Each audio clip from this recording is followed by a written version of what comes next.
He added that she did her best to find him a good place and he hadn't said anything against sharing before. Yue admitted to himself that it looked like he was too anxious and didn't pay attention to details. He told the woman to find him a whole rental instead. The woman agreed but advised him to speak up earlier. She mentioned that to help him save some more money, then promised to call him if there was a suitable place. He peeked inside the room. When he saw the woman, he decided to just leave. He remembered that the letter mentioned the National Pro League. It kicked off in half a month. It started with city prelims, provincial championships, national challenges, and the world finals. To know more about the rules, they had to sign up.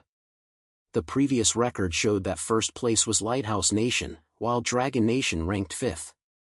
You realize that a nation's strength is measured not only by their progress in conquering other worlds but also by their rank in the world finals.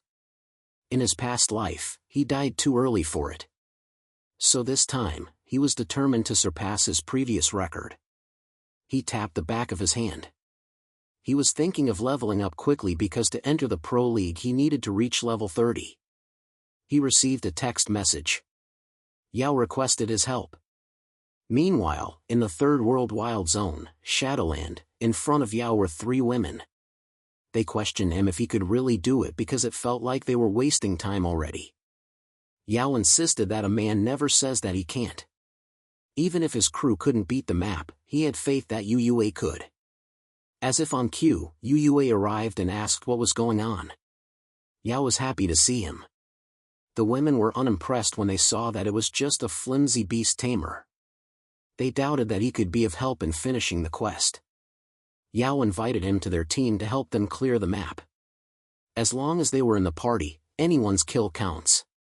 Yue was amused that he was power leveling for girls. Yao replied that he couldn't lose face. Then he informed Yue that there was a level 27 2-star skeleton boss in the map. Even after sending 7 to 10 guys, they still failed. He wanted Yue to help and placed the faith of his reputation on him. Yue told them to wait outside because there was no need to come in. The women were confused why he was going alone. They thought it was a joke and that he was just being a show-off. 3 minutes later, Yue had returned. They were confused why he was already back. They assumed that it was to ask for help, but Yue reported that he had killed the boss and was off to do his thing. Yao was pleased.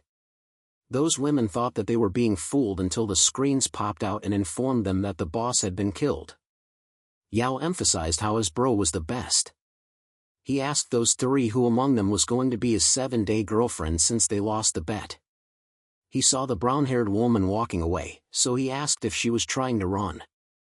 She told him that she'd make it up to him next time. The woman chased after Yue and called him Asura.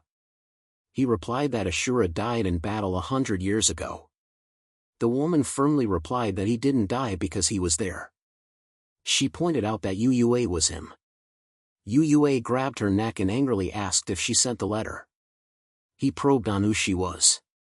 She told him that she'd reveal it if he helped her with one thing. His rage heightened with that threat. She assured him that she wouldn't tell anyone about it as long as he helped her. He contemplated since if he killed her, he'd lose his only lead. He asked what she wanted him to do. She invited him to team up with her in the Pro League.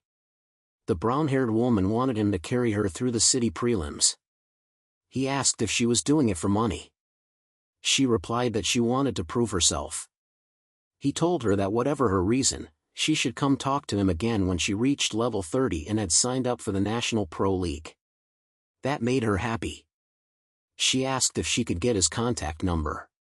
Yue was cold to her. He suddenly stopped walking, which made her bump into him. He turned his head and told her not to follow him. He emphasized that she should find him once she had signed up. She replied, "Okay." The system screen showed Yue that he should choose the world he wanted to enter. He chose the 4th world, Dragon Valley. The portal opened. The system screen welcomed him to the 4th world, Dragon Valley. And based on his login location, Linhai City, his current safe zone was the Temple of Light. The system informed him that the safe zone was shared between Linhai City and Gangyang City. All players from both locations belonged to the Temple of Light. UUA was in awe of the world of dragons. The background of the fourth world, Dragon Valley, was that 1,000 years ago, after the battle between the light dragons and dark dragons, both leaders signed a peace pact, agreeing to mutual non-aggression. However, the Dark Dragon clan had secretly been regaining strength.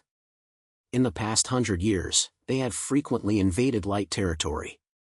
9 centuries of peace had dulled the light dragon's fighting edge. The adventurers were tasked to assist the Knights of the Light Dragon clan in defending the Temple of Light.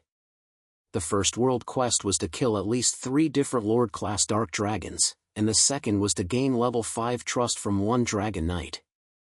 Once these world quests were completed, the 4th world boss challenge portal would unlock. After that, they had to kill the boss to enter the 5th world.